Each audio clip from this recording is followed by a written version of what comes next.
मन के ऊपर कंट्रोल होता है?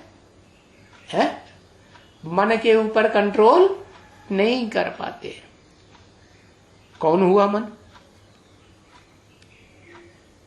प्रैक्टिकल में मन कौन हुआ इस संसार में? है दादा लेखराज ब्रह्मा मन का रूप है, प्रैक्टिकल रूप है ना, बड़ा बंदर है ना, है? उस बड़े बंदर के बगैर जो राम वाली आत्मा है, सालिम बुद्धि बनने वाली बुद्धि से है, बुद्धियों का साक्षात्कार करती है कि बंदा को साक्षात्कार करती है? बुद्धियों का साक्षात्कार करती है ना। तो वो आत्मा भी, उसको भी हनुमान का सहयोग लेना पड़ता है या नहीं लेना पड़ता है? और कहां तक सहयोग लेना पड़ता है? तहां तक सहयोग लेना पड़ता है उस हनुमान का, जब तक कि वो आप समान न बन जाए, बड़ा बच्चा। जैसे शिव बाप ने अर्जुन वाली आत्मा को नर से नारायण बनाया, आप समान बनाया ना, है? कैसा आप समान बनाया? सदैव ज्ञान में ही रहता है कि ज्ञान से बाहर आता है। ज्ञान की रोशनी से कभी बाहर आता है? ज्ञान सूर्य ओरिजिनल कौन है? शिव है, चैतन्य ज्ञान सूर्य। वो कभी भी ज्ञान से बाहर नहीं आता, माने सदा अखूट ज्ञान का भंडार है। वो किसी को आप समान बनाता है? किसको? है अर्जुन को नर से नारायण बना। नारायण का अर्थ क्या हुआ? ऐसा नर जिसका अयन माने घर क्या है? नार माने जल, जिसका घर ज्ञान जल में ही है। ज्ञान जल में किसका घर है? कहेंगे समुद्र, सागर, ज्ञान जल में ही घर है ना। तो वो सागर इस सृष्टि रूपी रंगमंच पर पृथ्वी को भी हप्प कर लेता है कि नहीं? जब जल प्लावन होता है, महाप्रलय होती है, सारी सृष्टि जब जलमयी में डूब जाती है, तो धरणी भी बड़े बड़े विशाल महासागर वाली धरणी है, वो भी डूब जाती है कि नहीं? हिस्ट्री क्या कहती है?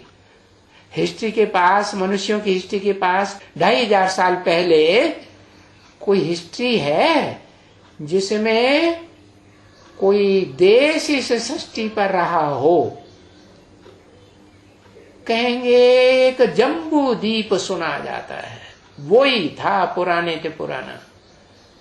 और उसमें भी एक मेरु पर्वत है कि जब जल प्लावन होता है तो दुनिया की पर्वतों की जो सबसे ऊंची चोटी है एवरेस्ट, एवर ईस्ट है, एकदम पूर्वीय सभ्यता का त्याग का पार्ट बजाने वाली पार्टी। कौन है? कोई आत्मा है सृष्टि रूपी रंगमंच पर सदाकाल पार्ट बजाने वाली? कौन? अरे कोई शास्त्रों में भी प्रसिद्ध है?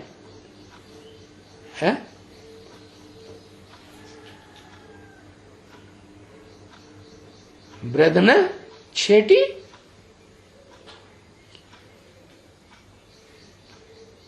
क्या चोटी? ब्राह्मण चोटी।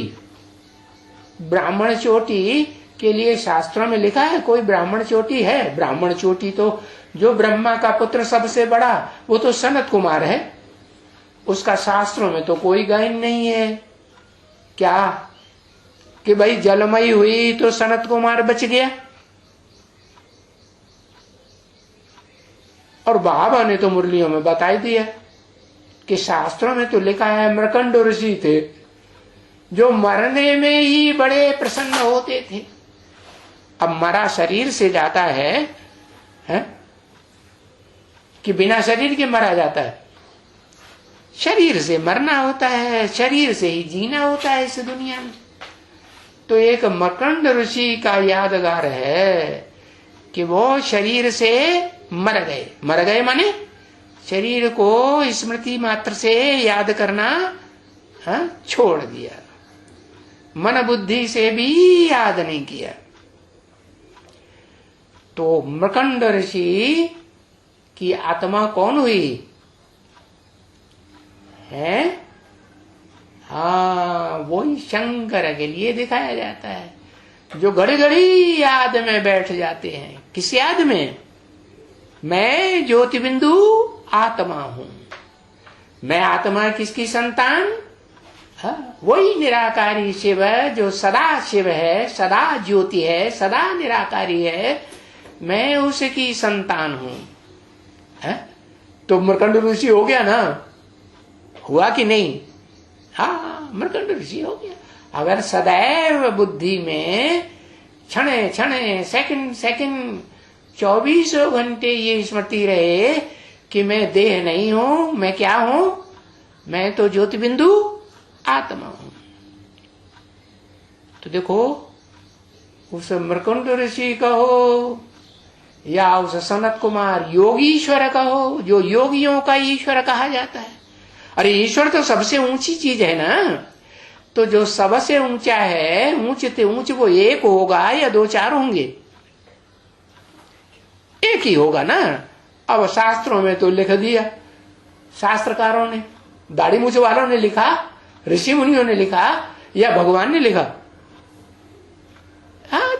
दाढ़ी मूछ किसको होती है? भिखारी मनुष्यों को होती है या देवताओं को होती है? भिखारी मनुष्यों को दाढ़ी मूछ होती है। तो देखो, इन भिखारी मनुष्यों ने किसके प्रभाव में आकर के ये शास्त्रों में लिख दिया क्या? कि एक मकरंद ऋषि थे, हैं? और वो मकरंद ऋषि ने देवभानु को खत्म कर दिया। वो ही ब्रह्मा की पहली औलाद है, जो पूर्वी सभ्यता का त्याग का सर्वोपरि रूप दिखाए गए हैं। वो है योगीश्वर, योगियों की ईश्वर। तो जो एक योगियों का ईश्वर है, या शंकर अलग है और सनत कुमार अलग है? वही सनत कुमार है, वही शंकर है। शंकर कहेंगे पुरुषार्थी। अरे पुरुषार्थी है तो कभी पुरुषार्थ पूरा होगा ना। किस बात का पुरुषार्थ? वो ही पुरुषार्थ। मन मना भव किसने कहा? वही निराकार शिव ने कहा, जो सदैव ज्योति है, निराकार। वो कोई साकार शरीर है, धरण ही नहीं है। तो वो शिव जो है इस सृष्टि पर आकर के जो निराकार है, वो इस सृष्टि रूपी रंगमंच पर जो सदा साकार रहता है, मेरु पर्वत के रूप में यादगार जिसकी दिखाई गई। इस प्लावन में जब नई सृष्टि बनती है, जलमयी होती है, तो जलमयी में कुछ भी नहीं रहता। वो पर्वत का जो ऊंचे से ऊंचा पहाड़ है, उसकी चोटी रहती है या नहीं रहती है? वो ब्राह्मण चोटी रहती है इस सृष्टि रूपी रंगमंच पर, जिसको शंकर के रूप में दिखाते हैं, महादेव के रूप में दिखाते हैं। और कोई देवता नहीं बचता, एक ही महादेव रहता है इस सृष्टि रूपी रंगमंच पर देह के साथ, परंतु देह की स्मृति नहीं रहती है। इसलिए शास्त्रों में दिखाते हैं कि उनका कोई